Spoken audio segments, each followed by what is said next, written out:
Welcome to another edition of the Goalpost. I'm your host, Oluwamayo. I'm not alone. I have Solomon joining me. Um, the last time we spoke, Arsenal was on top of the league. There was a switch. Arsenal became second, and now they are first again. Solomon, how you doing? Good morning. How you doing? Yeah, I'm very well, thank you. Great win over the weekend and looking forward to the Champions League this week. Well, I mean, Champions League game is coming and the rest of that. So let's kickstart it. Let's start from the local scene. They say charity begins from home. Ex-Super Eagles international Victor Agali has come out to lambast the NFF over unpaid pension and retirement for internationals. You would recall that when Taibo West passed away, I said Taibo West, when Peter Rufai passed away, Taibo West was in a whole lot of anguish and the rest of that. I will also share a personal story here so that you can have much more, you can have more perspective. Um, Rashidi Yekini, I had the opportunity to speak with the mom about 13 years ago. There's a popular house in Ofa, right? They call it Rashidi Yekini house. That was where the mom stayed before she finally passed away. And one of the things she told me was she regretted that her son never played for Nigeria because we all knew the circumstances that led to, the passing of Rashidi Yekini. Putting all this together and with what, Victor Agali has come out to say, what do you think needs to be done right by the NFF? Oh well, let me quickly start by saying that yes, I did see the terrible West interview. He got to a point that he even broke down, you know, during the interview, and that was when he could not keep his emotions in check anymore, and he just left the interview. It's a very saddening situation that people who have managed to give their all to the country and um, to a large extent respected, especially after their demise and whatnot. However, I think that the problem is not just an NFF thing, it's a Nigerian thing. We do not have structures in place for management. It is not the beginning of the scheme or whatever. It is the management of the scheme that matters, right? For instance, now you build, school buildings, you construct school buildings, you construct infrastructures in Nigeria, but what happens in the long run, 5 years, 10 years, 15 years afterwards? That is what matters the most. We do not have a proper management scheme in Nigeria, and that's generally right? We can even bring this down to our stadiums. Our stadiums have become a hub of rubbish. That's the truth, right? We do not have a good management scheme in Nigeria. Now, taking it back to the pension scheme as it is, this Victor Agali that's come out to lay such claims against the NFF. It's important to know that I think he played a total of 11 matches for the Super Eagles of Nigeria and he scored about 5 goals in those 11 matches, right? It does not change the fact that he was an ex-Super Eagles player. However, the fact that there is no management scheme, makes it to an extent difficult to be able to know just how much each player is entitled to at the end of their career. Do you understand? I'll give you a very good example. So, for instance, now in the England, I had to look this up. Right, in England, once somebody is a player, they enroll them automatically into the pension scheme. There's a professional body for that. Right, there's a professional body for that, and that body manages the amount that each player is supposed to get after they are retired. So, and again, of course, the amount you get differs. It's not a structured, it's not a particular amount that is given to every player. So it matters how much you have contributed during your club days, how much you have contributed in your, the number of caps that you played for England, how you are able to contribute, and just the contribution that you made during the stretch of your career determines how much you would get at the end of your, at the end of your career when you are retired. That is a structure that has been put in place. Do we have the same in Nigeria? No, we don't. There is no scheme that is put in place for even current players and ex-players. As I said, it is not just an NFF thing, it's a Nigerian thing. We have had athletes leave Nigeria, change citizenship because they were not properly taken care of by the federation. I know of a particular athlete that left Nigeria and I think he went to Portugal. He's now in Portugal. You see players and athletes leaving the country, changing citizenship because other countries have proper structures in place. So if you ask me what do we need to do, of course we need to put structures in place. There is supposed to be a professional body who looks into these issues. It can be a subsidiary of the NFF. It does not necessarily have to be the NFF that covers it. The NFF has too much on their hands, by the way. They don't need to be the ones covering this, but they can have a body that sees to the management of players when they become. So you earn your first cap or you earn your first match for Nigeria. Brilliant. You are automatically enrolled into the scheme. Then as time goes on, you know, based on the contributions that you have made in your club, in your career, and to the country, the money that you accrue over the years is what we get. And then, at the end of your career, you have a retirement plan. It's not surprising, therefore, I think the statistics has put it out that players, in fact, in their first 5 years or thereabout after retirement, there's nothing to fall back on. Now, that is on the part of NFF. Another thing I want to say is the players themselves. The players themselves. I don't want to imagine someone like Victor Osimhen fighting for pension after his career. I don't want to imagine someone like Ademola Lookman, Moses Simon, Wilfred Ndidi, the ones that are the current crop of players fighting for pension after their retirement.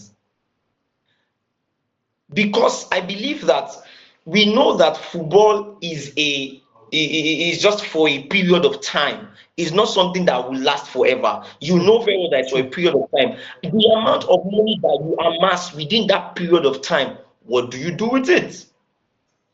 Very quickly, a while back, I think last year or 2 years ago, I did a report on Anthony Joshua. You will not believe the amount of investments that Anthony Joshua has outside of boxing.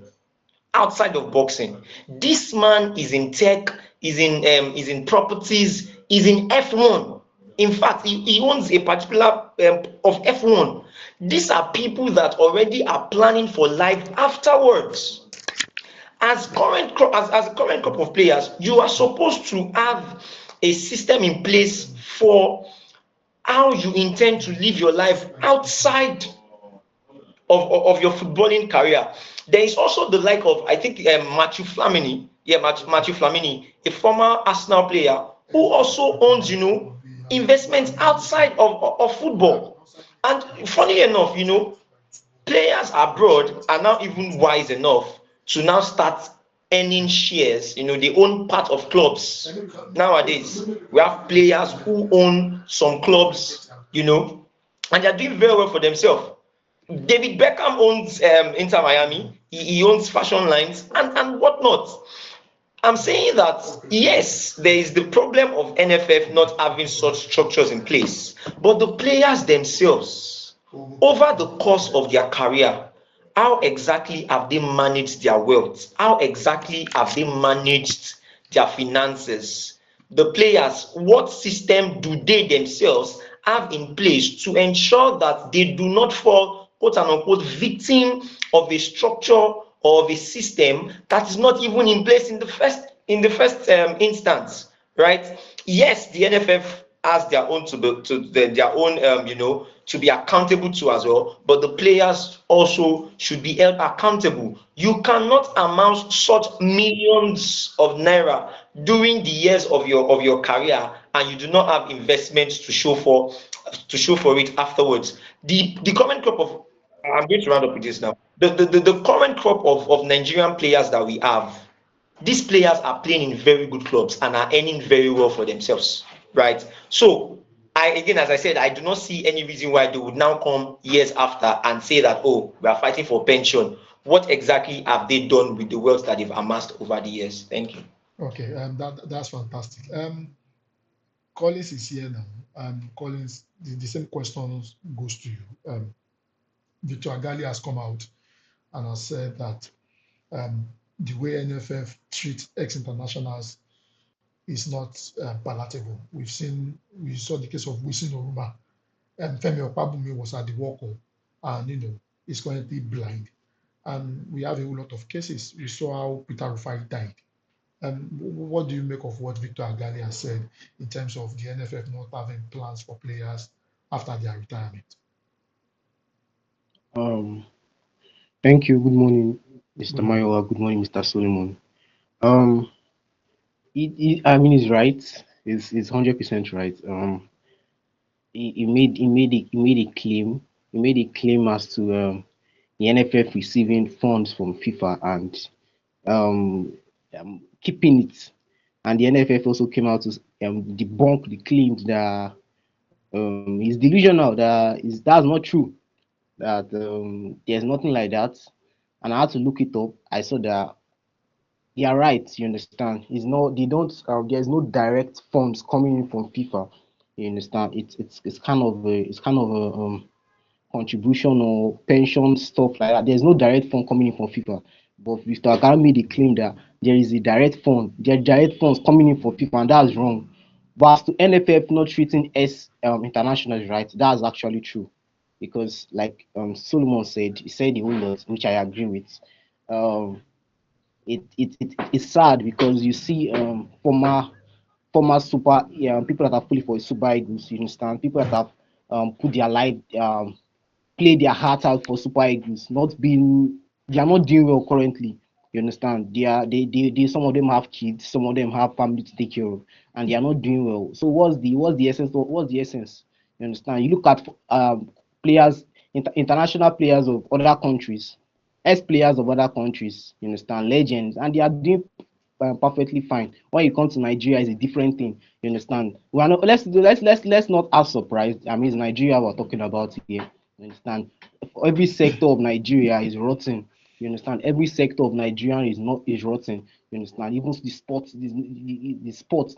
I'm into basketball. You understand? I'm into basketball. So I women's basketball. I know how shitty it is over there. You understand? And this is women's basketball. You understand? This is internationally. We have players representing the country. You understand? Take for example Stanford. Most of the players are Stanford. You understand? And Nigerians. I'm talking about Stanford basketball as a college. You understand? So when you look at this sector, Nigeria are not investing in that aspect. You understand? No, there is nobody. The body they have for basketball, which is FIBA. You understand? They are terrible. You understand? They are terrible. So it's a general problem. You understand? It's a general problem. Now let's come to football. You understand? The NFF as a whole. Remember when we talked about overhauling the whole entire NFF True, body? You true. understand? And this is part of it. You understand? This is part of it. As players should be looked after. There should be a plan. There should be a body. You understand? There is a body which is NFF. There should be another body which is in charge for managing, all these things and pensions, funds, and everything. You understand? Solomon mentioned the England and PFA. You understand? They do it over there. You understand? They accumulate funds throughout their playing days, funds that they garner. You understand? They accumulate them. So when these players retire, they can be used to cater for them. They can be used to do one or two things. You understand? So like I said, it's Nigeria, so there's no surprise there that everything is shitty. And Victor Agali is right. The pain is visible. You understand? You can understand where it's coming from. You can feel where it's coming from. You understand? And Solomon also mentioned that this current brand of players that we have now, yeah, they are playing in top teams. You understand? They are seen. Back then, they were not that seen. You understand? They either go to one small club, maybe they will gonna be playing in one small club, but now they are playing in top teams. You understand? They're shining. You understand? So they should make use of that opportunity, and maybe if the change can start from this generation.